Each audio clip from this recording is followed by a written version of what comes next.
I'm Jennifer Angel. These are your stars, Gemini, for June. Wow, that's all I can say. There's just so much amazing energy happening in this solar stars chart this month. And for you, Gemini, it's almost like it's all there. It's like this whole cluster of activity in your star sign. Not to mention that you just had an eclipse solar moon in your sign on the end of last month, the 20th of last month. So if you haven't started to see some changes happening and your life starting to shift, then they will soon. The sands are still like shifting. So, you know, fortunately for you, Gemini, you're able to move with the shifting sands. You know, it's not like some of the other signs that don't like change. You actually embrace it and welcome it because, you know, if life stays the same for you for too long, you can become stagnant. And when that happens, you become very despondent with life. And so this is perfect for you.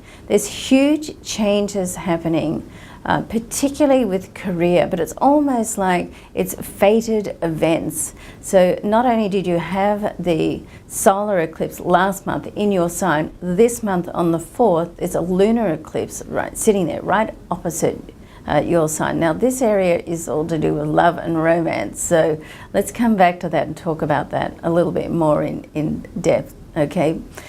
Now, what's also happening this month in your sign is that you have another new moon, okay? So you had one at the start, it was right at the beginning of your sign, like half a degree last month on the 20th, this month on the 19th, it's right at the end on the 28th. So you get like a second boost of positive energy that just sends it out there. Now, I heard somebody make an analogy of the new and full moons the other day, and I really loved it, so I'm going to share it with you. And they said that the new moon is like an invitation. It's like, here, this is an invitation of what you can do. Here's the opportunities.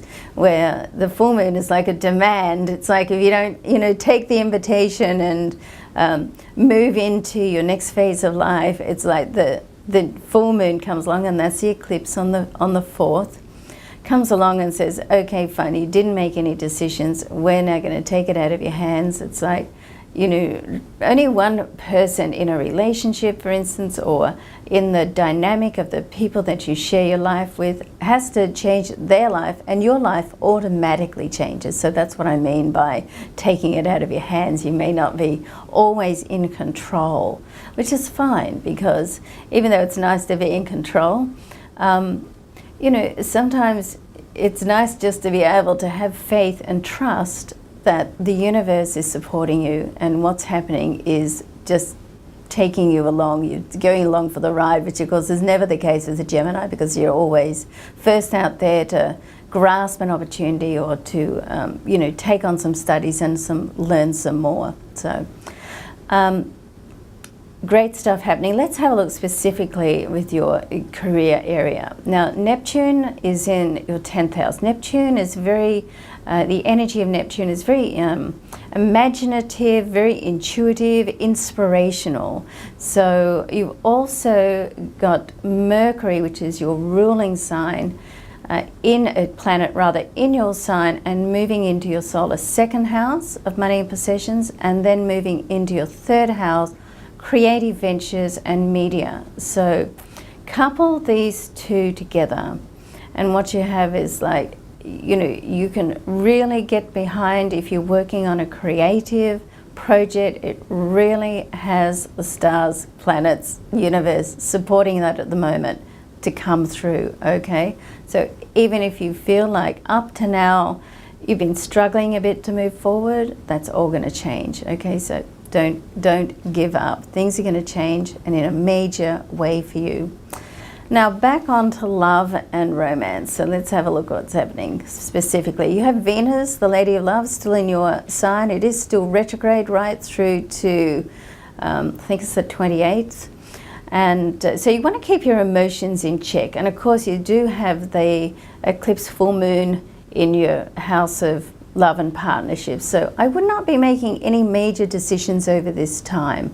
Okay, just see what happens, step back a little bit, try to look at your life from someone else's point of view, you know, step out and look in, and just day by day and just see what happens, okay?